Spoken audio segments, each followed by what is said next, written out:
all CEOs, me included, we don't actually know what we're doing. They're all sharks, so all you got to do, though, is know shark behavior. I don't think we've ever talked about this before.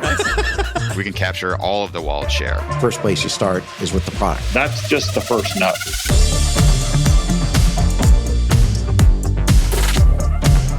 This is the Capital Stack.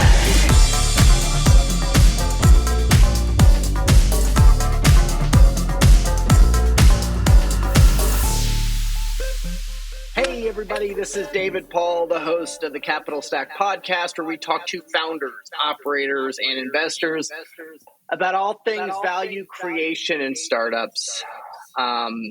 We try to just get a little bit ahead. We try to get tips. We try to get tricks. We try to get cheat codes in order to create value and, do what we can to try to have a decent time and not rip your hair out at the same time, because entrepreneurship is hard. Getting sales and marketing is hard. Tying these things all together is hard, especially when you haven't done it before, especially in the B2B context, which is why today we are talking to Anthony Enrico, who is the CEO and founder of LeanScale. Anthony is a go-to-market guy. He was previously the VP of Global Revops over at Emailage, which is a Arizona darling company. We've had Ray Cavallo on our podcast before, as well as Boast AI, which is kind of cool. It was democratizing R&D credits, which was probably pretty interesting to sell from an R&D perspective. So without further ado, I want to introduce Anthony to the Capital Stack. Anthony, how are you? David, doing well. Happy to be here. Excited for the conversation. Are you in Phoenix right now? I am enjoying the beautiful weather Phoenix has to offer in July. So it's probably going to be about 118 later today. Might bake some cookies in the car or something like that. So, you have kids? 2 kids. Yeah. 2 daughters, 3.5 and 1.5. What do you do with them, during the summer? We just lock down in the house mostly. It's too hot to go outside and do much. Well, yeah, you can't do anything, right? It's like, it's not even safe to have kids in the car. Like, it's really bad. It's a weird place where it's too hot to go swimming. That's usually what gives people perspective. But yeah, no, stay inside. A big trip to the grandparents' house might be the most you do during the summer out here, or just leave. We spent some time in California for a while, so as much as you can get out of here, that helps. Whereabouts in Cali? Coronado. It was great. Okay. It was great. We stayed right at the Hotel Del, right on the water. It was beautiful.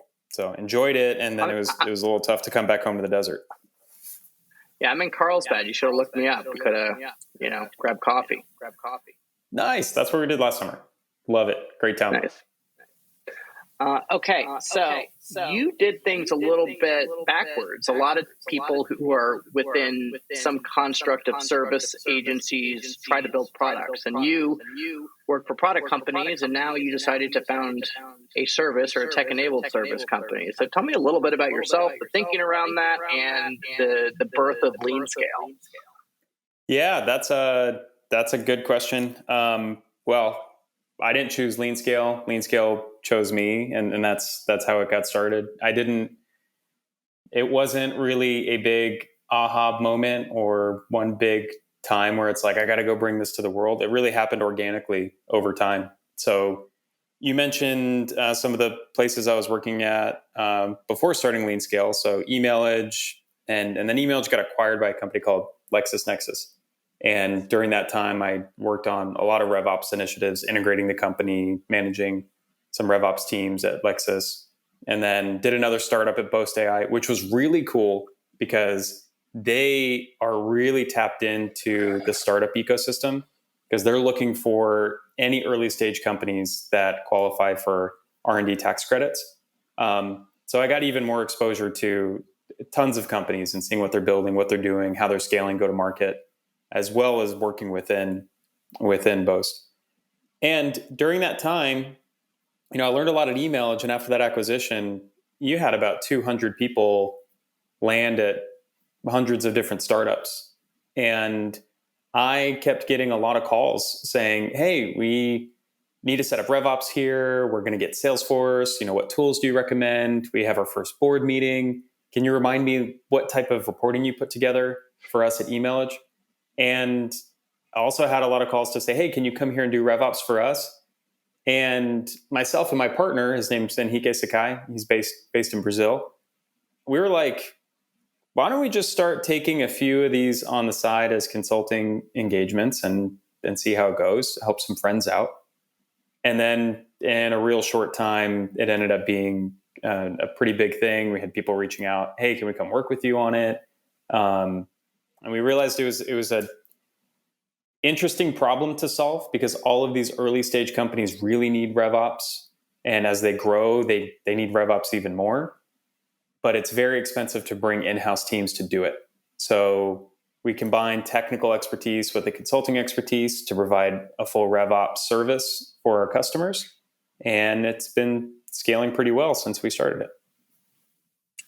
And so I'm going to try to do my best to describe what RevOps is, and I want you to course correct me, but essentially it's taking data from sales activities and marketing activities, managing the different pieces of the technology stack, and synthesizing that information to give actionable insights to management and or the board of directors. Did I more or less get that? That's pretty spot on. The only thing I would add is at the very beginning of that, designing the go-to-market operation. So what do the processes and procedures look like for the teams? Then setting up the tools to enable them to be effective and efficient, also capture the data, and then taking that data for insights. One, to do things today and adjust any bottlenecks in the system. And two, make sure you have the data for your planning practices as well. So when you're setting ambitious goals for the future, make sure you have data to back into an operating plan.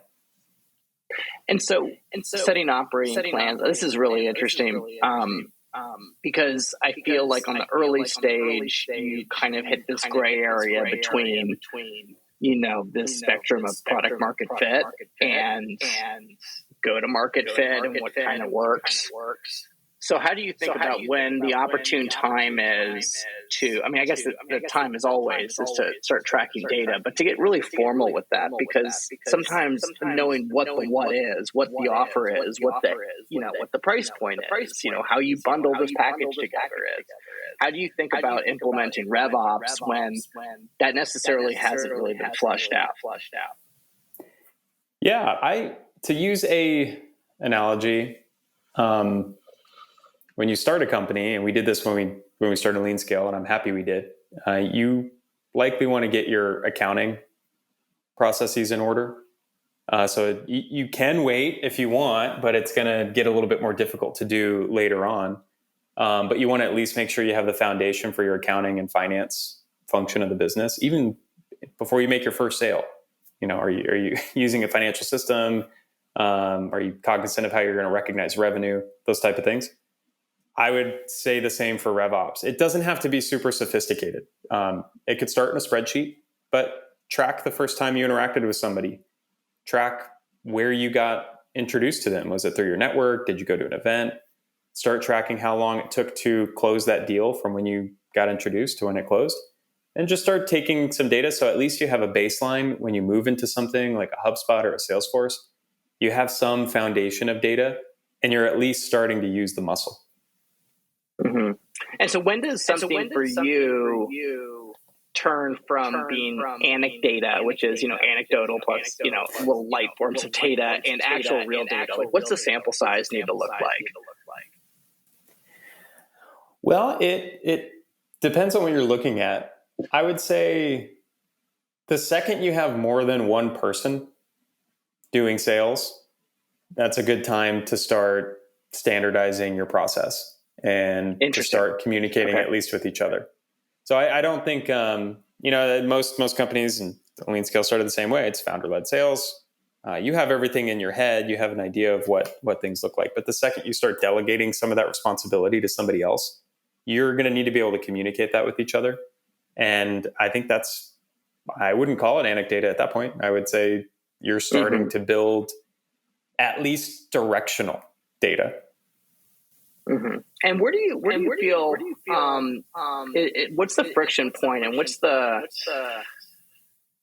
because there's kind of like usually a round of financing that happens, an event of going from founder-led sales, which is kind of what we're talking about, into a sales system and setting these things up and getting everybody used to a process that previously hadn't existed before, because the founder, who normally are founder, I generally see the founders are less of operators and more visionary, especially on the early stage. They just don't, that DNA isn't as developed at this stage in their career. So what are the cheat codes in understanding how this person is going to develop into being more of a sales manager, and not just being from the seat of their pants? Because you could have the tools and you want, there's a lot of behavior change, I would assume, as well, that needs to go into doing this. You're absolutely right. And founders are not operator minded usually, because there's typically an immense amount of risk involved with going off and starting something new. And so if you're very operations focused, you're going to say, hey, well, we don't have all these things figured out, so why are we going to go start something? So you need somebody who's willing to fly by the seat of their pants for a little bit and take on that type of risk. And that's how these things get started. I would say I can speak to a personal experience. And I may be a different persona of founders too, because I did live in operating roles. But I would say the second I started delegating things to other people, it wasn't just me managing the service we deliver to clients. It wasn't me managing sales that we're bringing into the company. That was when I all of a sudden wanted access to the data. Well, how much pipeline are we building? How many meetings did we have? Well, how long are these deals taking? Because when I was doing it, it took, a month to close something. How come we haven't closed anything in a month? And I found myself being like the board member maybe I always didn't like presenting to, because I wanted to know everything that was going on. And I can't know that unless it's in a system. Mm-hmm. Mm-hmm. And was that the right approach? I'm just thinking from a leadership perspective, because there's a learning curve, there's a ramp time, right? But I understand you finally have people that you're paying real base salaries to, right? And you want results, right? So what is the right way to think about expectations and transmitting what's in your head into a process? Well, I would highlight most people, when they're coming into a new role, appreciate it. So they appreciate that there is a process. They appreciate that you have clear expectations of the information you're looking for and exactly how you want to receive that information. Just like you and I, if we're putting data together for a board deck, I would like the board to tell me what metrics are you interested in. I'll give you the things that I think are important, but are there certain things you want to make sure we're reporting on? And the clarity and expectation is helpful for me to be successful in my role. I found at least people at LeanScale, they appreciate the level of process, and it's not designed to go on witch hunts for people who aren't doing things, or, to give me an excuse to berate somebody. It's designed to have clear communication amongst the teams and then have clear expectations. Gotcha. So, super interesting. Has RevOps generally, what's a RevOps person cost now? Like $150,000? Well, it depends on the stage and depends on what level. If you're bringing in a VP of RevOps, it could be upwards of 200 OTE. Wow. And then if you're bringing on systems experts that are good at what they do, around the 150 mark. Mm-hmm. And so what stage does somebody bring somebody in full time? I'm sure there's a period where, it makes more sense to have more people internally with, as opposed to, hiring an agency or an implementer. Like what is that break point? Usually the first hire you're going to be looking for, just because it's going to be an absolute need, is going to be that systems person. So you'll be growing your team, you have a few reps, you're starting to invest more, programmatically in your marketing efforts. And at that time, your systems are going to get complex enough to where somebody needs to focus on it, or things start to break, or the reports you're pulling aren't making sense. So usually the first hire people make is on the system side. Say, hey, I need these things to work and I know what needs to be fixed.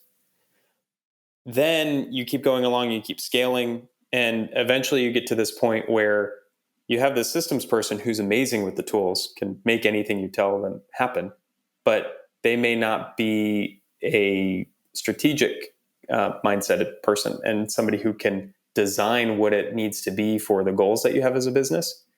And then so they're order taking different requirements, and you end up building a Frankenstein of systems. And then you have to bring somebody in who would say, hey, let's pause, let's redesign this in a meaningful way to get the data that we need. And I think most companies, if you're at seed, Series A, you're usually getting away with a systems person. That's enough. And the volume of activity and data is not so high to where that will work. Once you're more of either a big Series A or you get to the Series B stage in your growth, that's when there's expectations for you to really know where to allocate that investment and do it in an efficient manner, especially now. Maybe you could get away with some of the stuff a couple of years ago, but now I think efficiency is expected.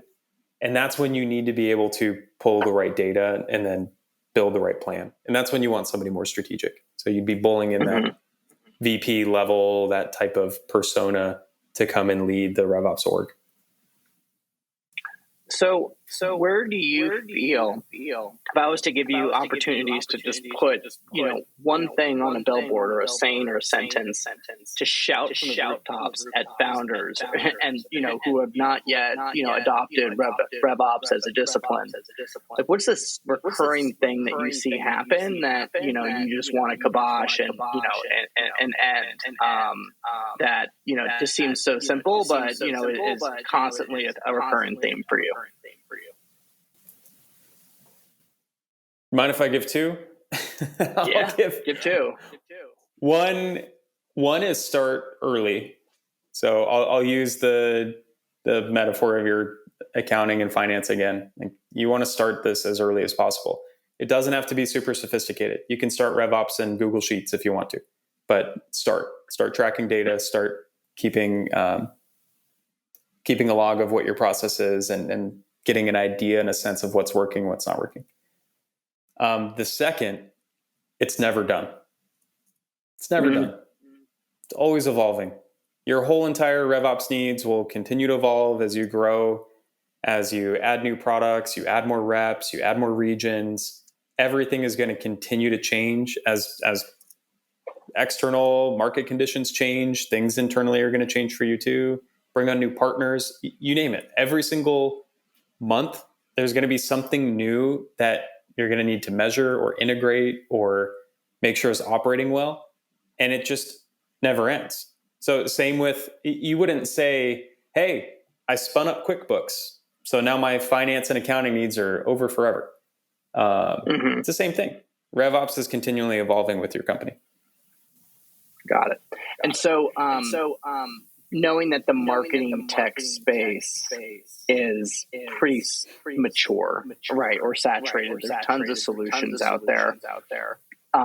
I guess part of the value proposition is that you integrate all of these things, and so integrations are okay. It's okay to have best in class, solutions or capabilities, and platforms are not as necessary, right? At least traditionally, or at least that's been the pattern over the last 5 to 7 years. People have been buying best in class tools and relying on integrations. Do you feel like that's going to change as if a market kind of constricts? Like, is there going to be like a pendulum swing more towards just platforms that might have all the things, but they're only 20 as good as the best in class, but they're cheaper? I'm seeing it swing that way right now. And if you look at a lot of the point solutions that said, hey, you have Salesforce, but Salesforce can't do anything like this, so we're going to start doing this point solution feature. over the past few years, they've been continuing to add more and more features and becoming more of a platform. And, something I feel like the best example of this is on the sales engagement tool side. So your Outreach, SalesLoft, Groove. I'm going to throw Gong in this category because there's a lot of overlap now. So now all of them have conversational intelligence. All of them have cadences and sequencing. All of them have some content solution. All of them have some forecasting solution built in. So they're no longer these email engagement automation systems.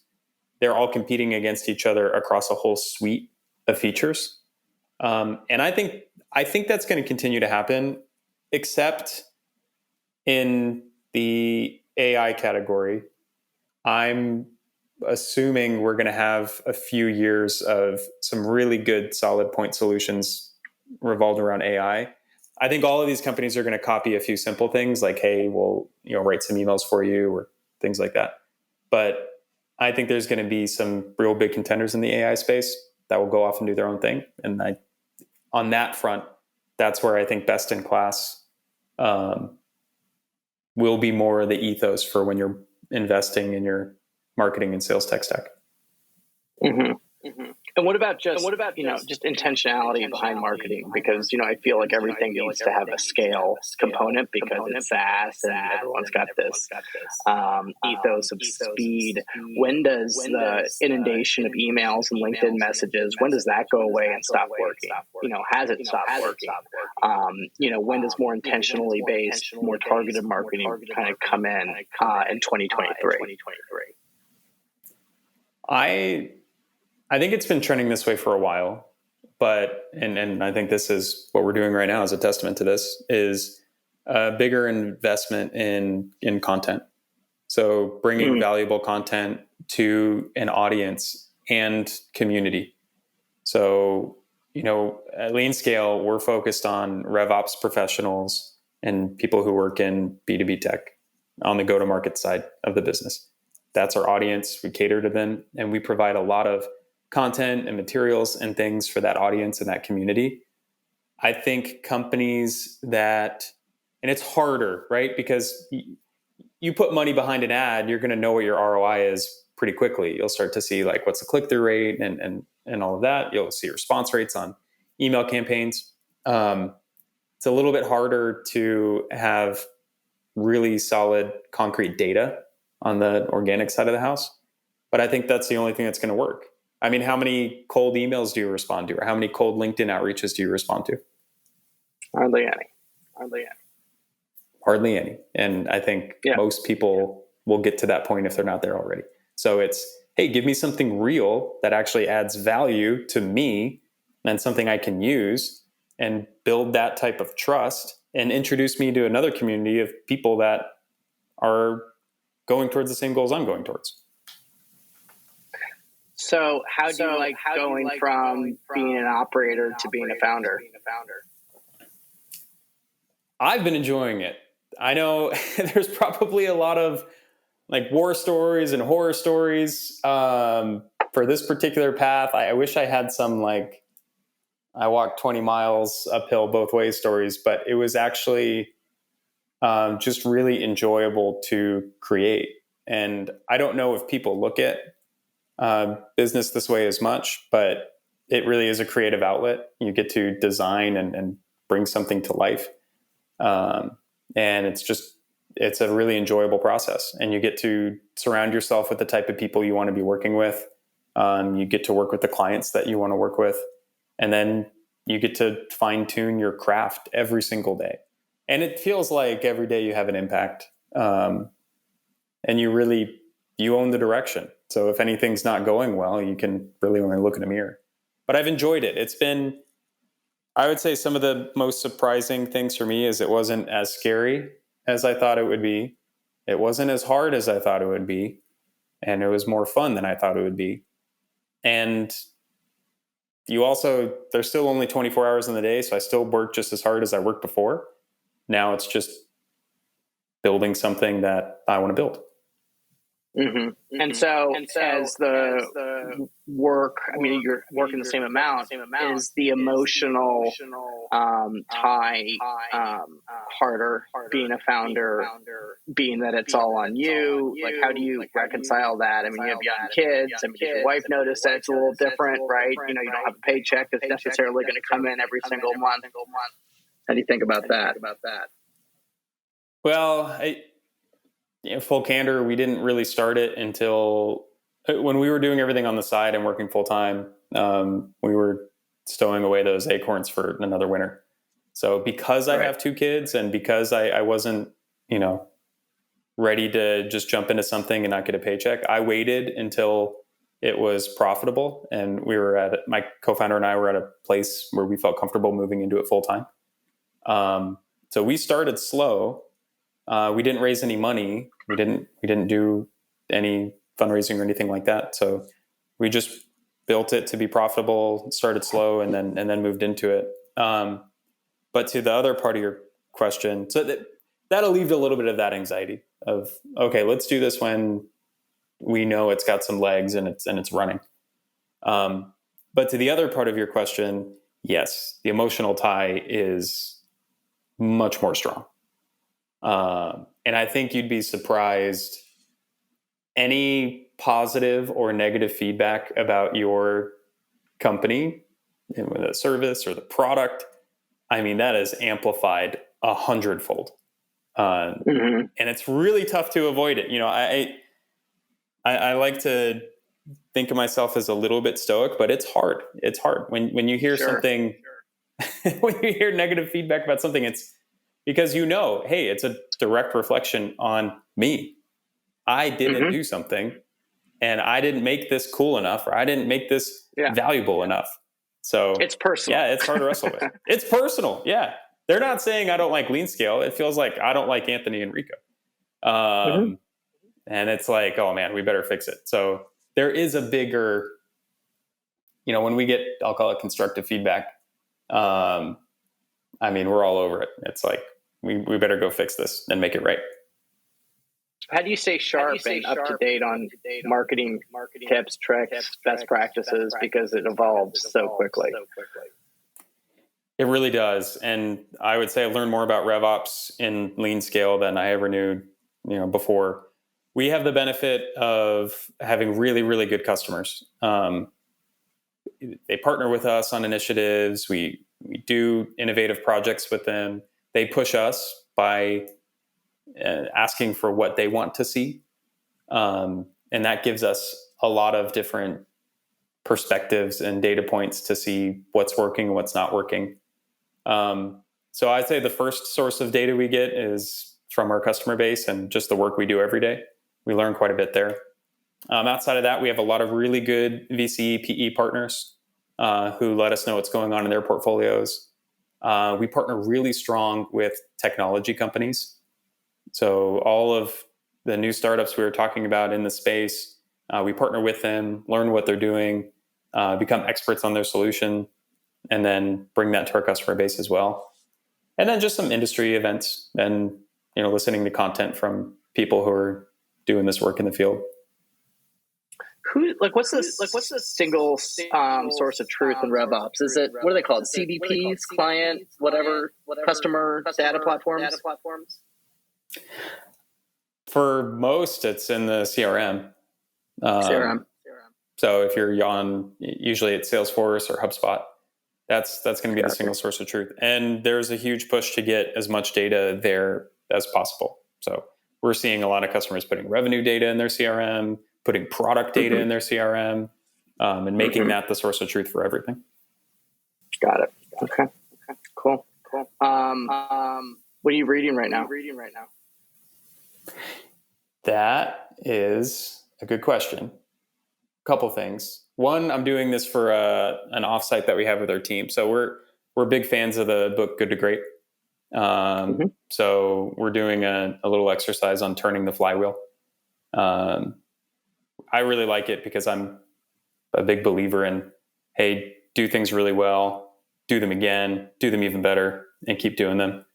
And then you just get better and better and better. So Turning Flywheels, what I'm reading right now. I have been, I'm almost through a book called Thinking in Bets, which I've been really enjoying. Somebody who went from investment banking to be a professional poker player, and now just gives you a framework for how to think in bets, which is really relevant to RevOps. So I'm enjoying that one. Nice. All right. Well, Anthony, it was great talking to you, man. I really appreciate it. And how can people get in touch with you, learn more about LeanScale, learn about, increasing their visibility into their sales marketing efforts? Yeah, feel free to reach out to me on LinkedIn. Happy to connect. Also, you can go to leanscale.team.